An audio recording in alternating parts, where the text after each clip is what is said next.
This is problem 1377, and it is on page 850. The 1 kilogram ball at A is suspended by an inextensible cord and given an initial horizontal velocity of 5 meters per second. If the length of the cord is 0.6 meters and the distance between the basket and the initial position is 0 meters, determine Y so that the ball will enter the basket. Let me draw this so you can understand what all is being requested. It's kind of like one of those toys where you have a weight hanging down and you try to move it just so that the cup on top catches the ball.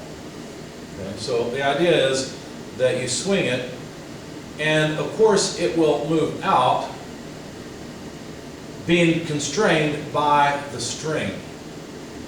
But there's going to come a point where it slows down enough, it doesn't have enough tangential velocity such that the normal acceleration, well, none is required, and so the tension in the string goes slack. At that point, once the tension in the string goes slack, then the ball will just continue in ballistic motion. And the idea is to get this just right such that this initial velocity of 5 meters per second will land us in the cup. So we need the cup to be at just the right height, which we will call YB. Okay. Now, the tension in the string is going to go slack at some angle theta. Now, it's possible that, you would think, well, could it go slack in this region? No, because the weight of the ball acts downward, right? So it's not likely that it would. And I think, if the string goes slack in this region, we've got a problem, right? We won't find a solution for YB. But I don't think that will be the case. So let me call this state 1, let me call this state 2, and over here we'll call that state 3. Because from state 1 to state 2, we just have energy, right? We have this kinetic energy being converted into potential energy. So to get from state 1 to state 2, we have the kinetic energy at state 1 plus the work of the force from 1 to 2. We've only got one. We've only got gravitational acceleration, right? And so that's it. We know how we began. We're not sure. We know we're going to have some velocity at the end. We don't know how much yet. So let's expand the terms. 1/2 mv1 squared, where m obviously is the mass of the ball. Let's not forget we got a 0.6 meter length here. And I think that's all that we were given. I'm going to set up a coordinate system basically like this. X and Y. Anyway, so there's our first term, minus weight delta Y from 1 to 2. So that's from here to here. It's a positive delta Y. Therefore, gravity is taking energy out of the system, equals 1/2 mv2 squared. Now, you'll notice that weight is mg, so the mass cancels. If we multiply through by 2, it makes the equation look a bit simpler. And instead of saying delta Y from 1 to 2, let's just say Y2 minus Y1, where Y2 is, of course, that height, right? Y1 that way is 0 because the ball begins at the origin of the coordinate system. And we end up with just V2 squared. So it looks a little bit more simple. Now, Y2. What is Y2 equal to? Well, it must be the length L plus this. Let me use those terms. Y2 must be the length of the string L plus what? Well, L times what? Times sine theta, right? And so our equation looks like this. V1 squared minus 2g times L plus L sine theta equals V2 squared. Now I'm going to call this equation 1, but you'll notice there's two unknowns here. We know the initial velocity, we know the acceleration of gravity, we know length. We don't know the angle theta, and we don't know the velocity in state 2. It depends on how far up it goes, right? Farther it goes, the slower it goes. Okay, that makes sense. What else could we do? Let's consider a free body diagram of the weight. Once we get to this point, or just before we get to this point, if you like, the only force really is mg, isn't it?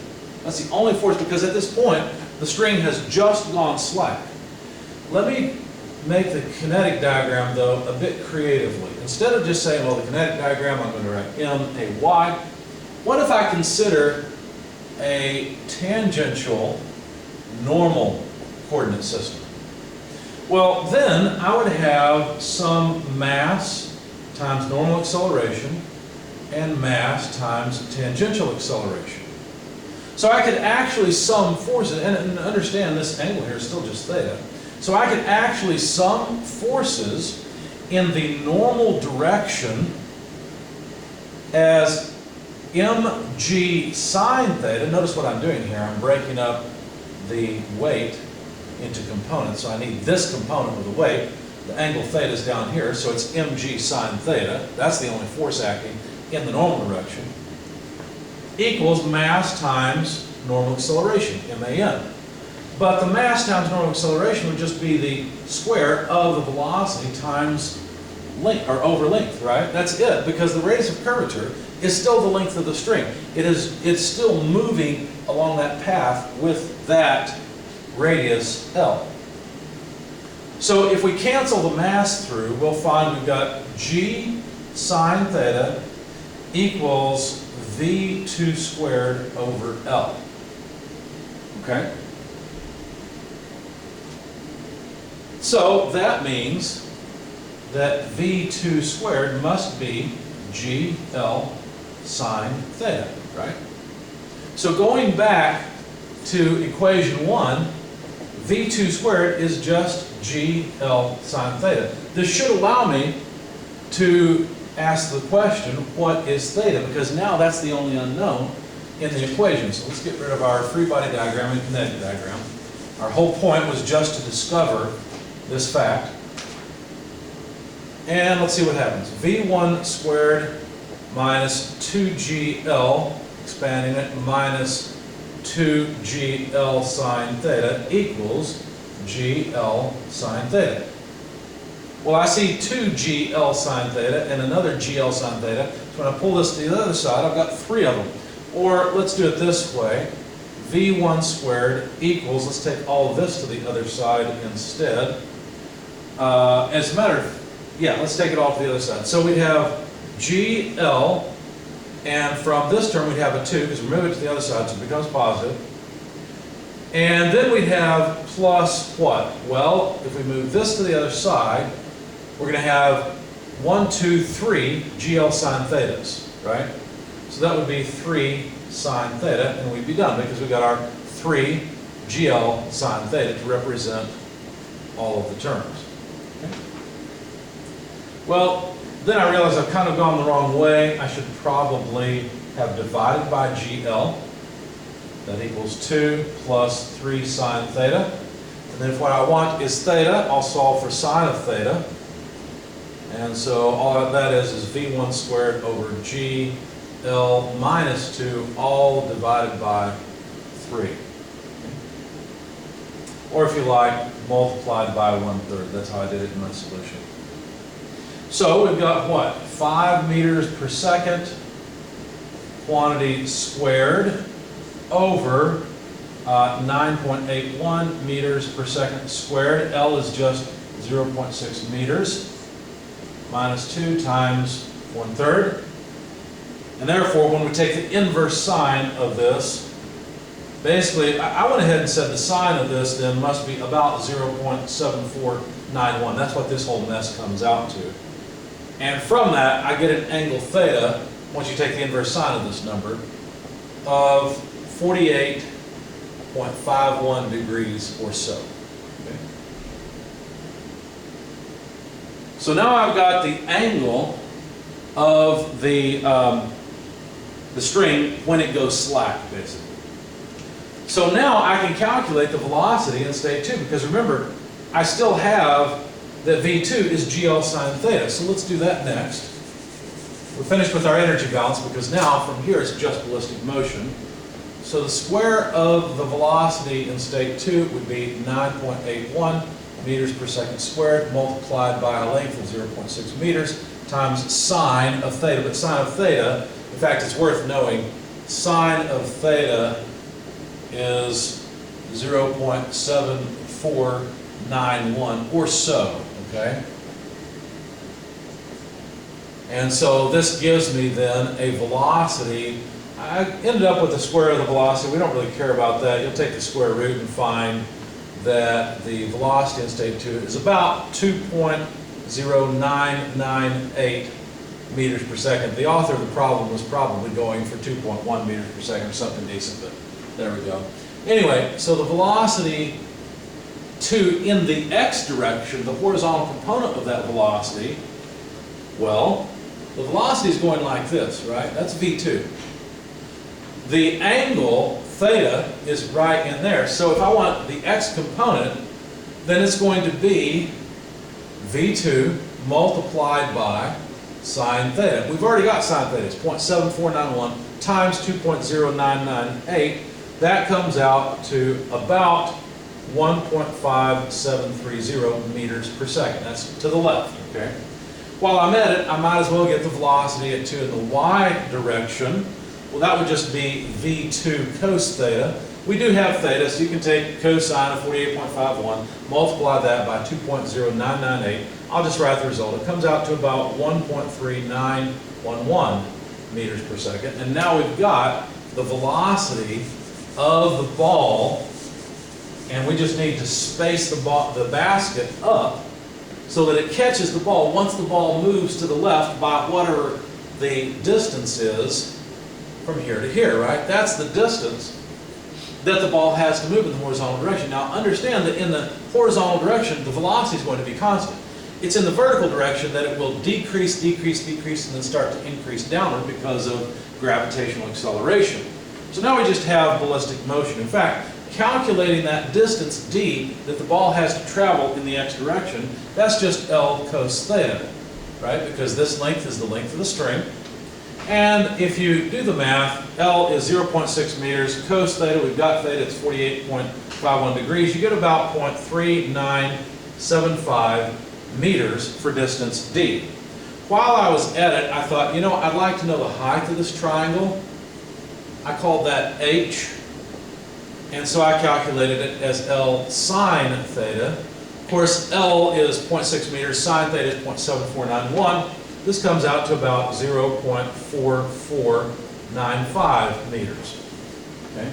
Now understand that since the ball moves at a constant rate to the left, the distance traveled will be the velocity in the x direction times time. In other words, the amount of time that it takes for the ball to get from here over to where the basket is, above the center of the zero of the coordinate system, that would be the distance d divided by v2x. Okay?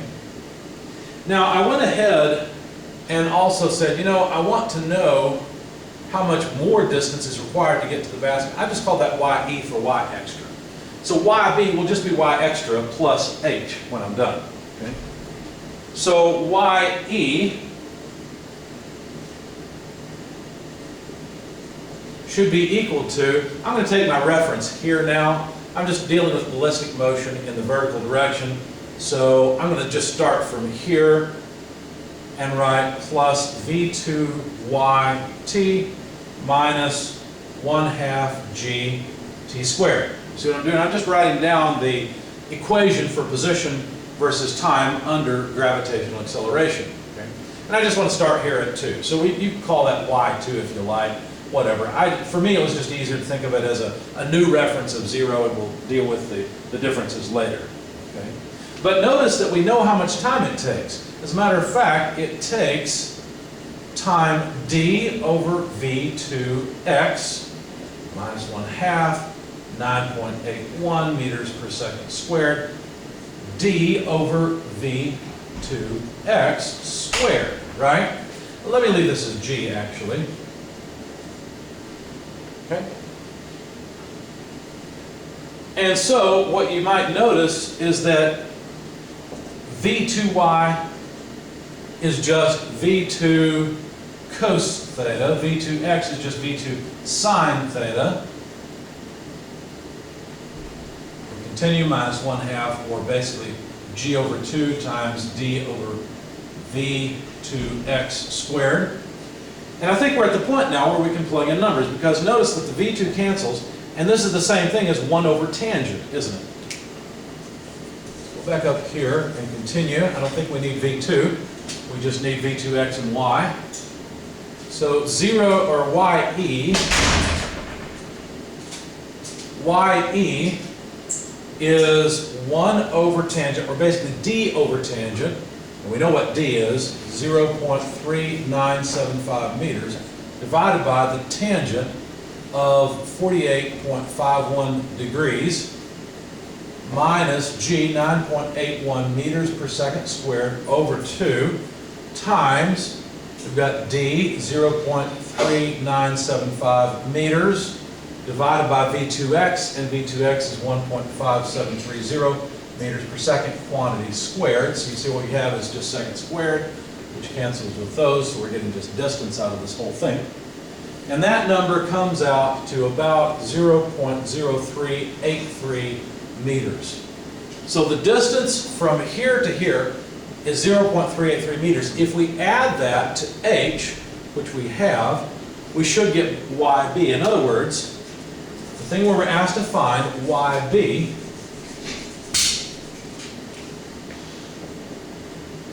is ye plus h, which is 0.0383 meters plus 0.4495 meters. And that comes out to a height of about 0.488 meters. So that's how high the basket needs to be above this center point in order to catch the ball.